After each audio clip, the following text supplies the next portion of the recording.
bad for Jennifer, but I will say she is a magnet for being scammed. She just had an entire documentary about getting scammed from some other guy. And I don't know, there's just something about Jennifer that she just doesn't have street smarts like that. Y'all, Jennifer Williams' husband just handed Evelyn Lozada a ready-made storyline for the next 2 seasons because the courts have officially told them to pay up. All that flashy talk about being a multimillionaire, the diamonds, the designer gifts, the luxury lifestyle he's been parading around, it's all starting to unravel. Turns out Jennifer's husband, Christian Gold, wasn't funding that lifestyle with his own money like he claimed. According to court findings, he's been scamming people and using other folks' money to bankroll his image. That means all those Chanel bags, the jewelry, the trips, and the over-the-top flexing weren't coming from legit success, but allegedly off the backs of people who trusted him. And that's where it gets messy, because Jennifer has been loudly defending him, standing 10 toes down, and shutting down anyone who questioned how he really made his money. Now the receipts are speaking louder than Instagram captions ever could. This is exactly the kind of scandal reality TV thrives on. You already know Evelyn is not about to let this slide quietly. Between the court ruling, the fraud accusations, and Jennifer being caught in the middle, this situation is primed to explode on camera. The real question now is whether Jennifer truly didn't know what was going on, or if she ignored the red flags because the lifestyle felt too good to question. Either way, this just changed the whole game. More and more people are coming out talking about he scammed them. This is so embarrassing. This is exactly what I mean when I say do not ever settle in life. I don't care how old you are. First of all, she looks amazing. She does not have to settle.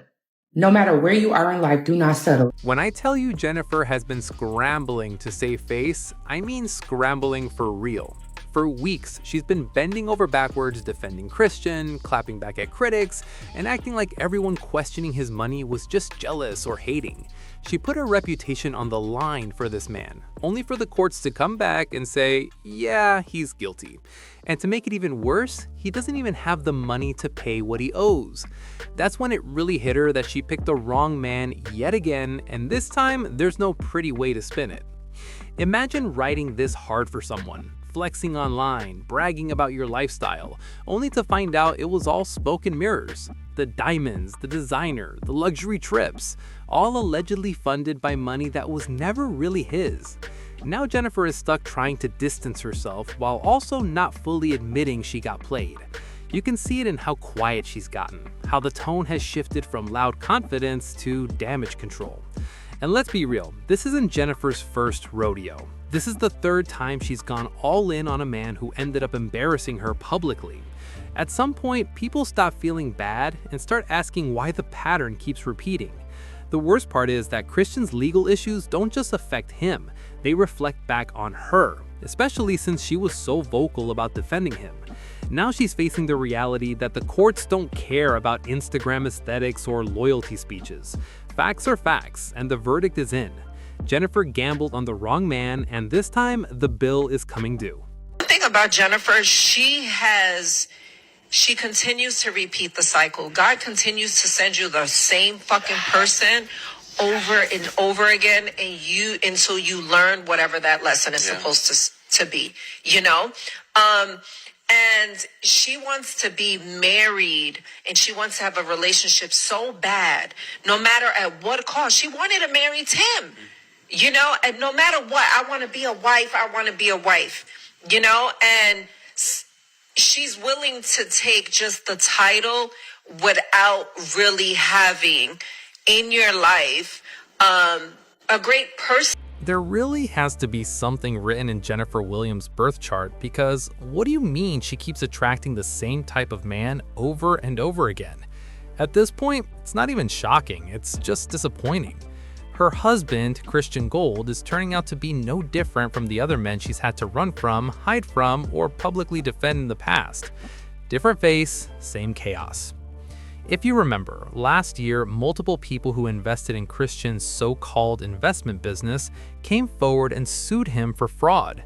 They alleged he was running a Ponzi scheme, taking money from new investors just to pay off old ones while living lavishly in the process. And instead of stepping back and letting the truth play out, Jennifer did what Jennifer always does. She put on her cape. On the last season of Basketball Wives, she was everywhere trying to clean up his mess, arguing with castmates, shutting down rumors, and insisting that her man was being unfairly targeted. She stood 10 toes down, even when the red flags were waving in her face. Lawsuits don't just fall out of the sky, especially not from multiple investors telling the same story. But Jennifer chose loyalty over logic. Again, she wanted the fairy tale so badly that she ignored the pattern repeating itself in real time. Now fast forward, and the truth is catching up. The courts aren't moved by love, defense speeches, or Instagram flexing. When the paperwork comes out, it tells a very different story than the one Jennifer tried to sell. And the sad part is, this keeps happening to her because she refuses to slow down and really vet these men. Until she does, it's looking like history will keep repeating itself, just with a new name attached. So all the victims, the lady that's on disability with 30,000, you don't care about these people? Christian doesn't even know who that woman is. Oh, girl, I get it. That's your man or whatever. But sometimes a mother will bring you down. He stole this woman's money. Should he be trading as a felon? Yeah, he can. Who told you this? And because I'm not making this up. Okay. You're too smart for this. Even though both Jennifer and Christian try to get ahead of the allegations on TV, the court records tell a much uglier story. Christian never actually responded to the lawsuit, never filed a formal answer, and never even bothered to show up in court despite being properly served. This, he didn't even hire an attorney. According to the filings, Christian attempted to represent himself, and because he failed to put up any real defense, the judge had no choice but to rule against him. The court granted a default judgment, meaning the plaintiff automatically won. The original claim was for $120,000 in losses, which the court accepted as liquidated damages. But here's where it gets real serious. Because the case was filed under Georgia's RICO laws, which are used for racketeering and organized fraud, the judge tripled the damages. Christian is now legally ordered to pay $367,625. This isn't gossip, shade, or a storyline somebody cooked up to embarrass Jennifer. This is a final court ruling on public record. What makes this even messier is the timing. When Jennifer and Christian went public and later got engaged, he leaned heavily into her visibility. He positioned himself as a multi-millionaire investor, a savvy trader who knew how to work the system, and Jennifer's platform gave him instant credibility. We've seen this pattern before with reality TV stars and their partners. The fame creates trust, and people assume access equals legitimacy. One of the victims even said that Christian's public image, combined with his personal communication and Jennifer's celebrity status, is what convinced them to invest. They believed him because he looked successful, connected, and untouchable. Now that illusion has collapsed, and unfortunately for Jennifer, this time there's no way to spin it because the court already spoke. There is a lifetime membership fee, $1,500. He does all the trading. When I said the fee, they told me to go to Cash App and buy Bitcoin. I don't know what Bitcoin is, and why did I pay you $1,500 if I have to buy it? So I called to ask questions. I never got another response, but I want my $1,500 back.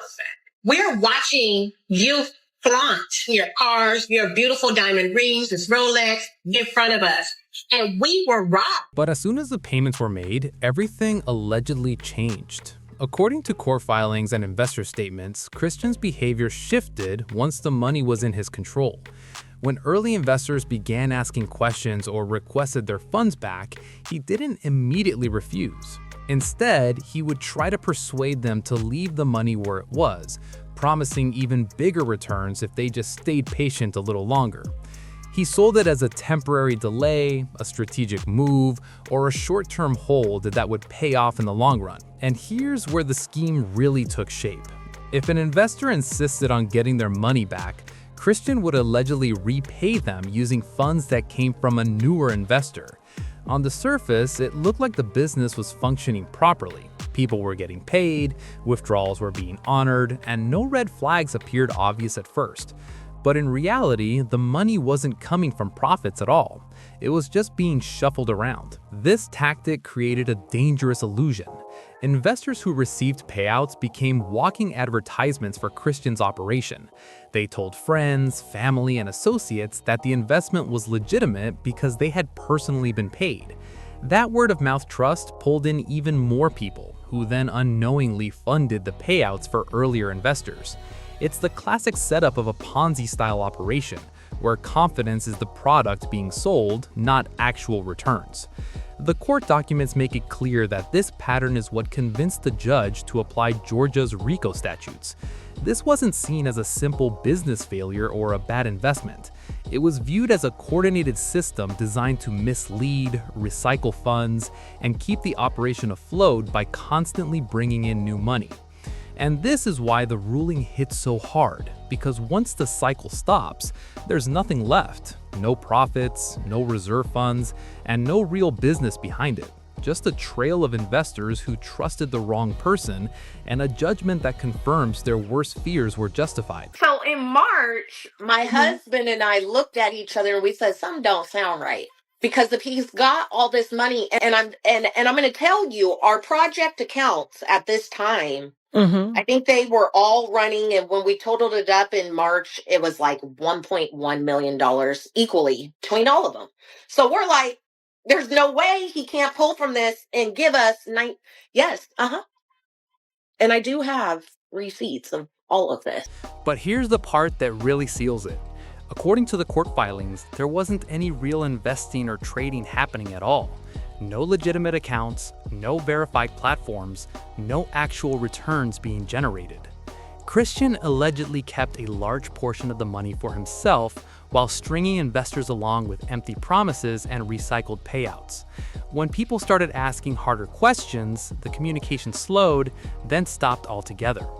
He blocked calls, ignored messages, and meanwhile continued living large with Jennifer, posting luxury trips, designer items, and a lifestyle that didn't match reality.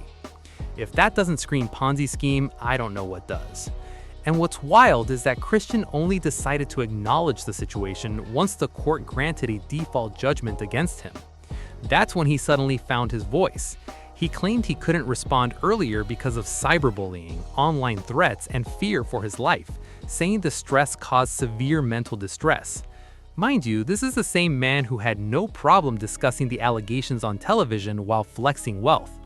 He asked the court to set aside the judgment, stop the victims from collecting, and allow him to file a late response. The judge actually gave him an opportunity. Christian was told that if he paid the court costs within 10 days, the default could be reopened and he'd be allowed to present his case. And guess what happened next? Absolutely nothing. He didn't pay a dime. So on January 12, 2026, the default judgment officially became final. The victims are now legally entitled to collect every dollar owed. Since then, Christian has gone completely silent, and no one seems to know where he is. Meanwhile, Jennifer has been working overtime online, posting messages from people praising Christian's skills and claiming that the weapon formed but didn't prosper. But here's the reality. Christian has no money. That means Jennifer is now directly tied to the fallout, financially and publicly. Whether she knew everything or chose to look the other way, her name is attached to a confirmed fraud judgment. And Evelyn, along with the rest of the world, is absolutely going to have a field day with this. So what do you think? Did Jennifer ignore the red flags, or was she complicit the whole time? Sound off in the comments, hit that like and subscribe, and I'll see you in the next video.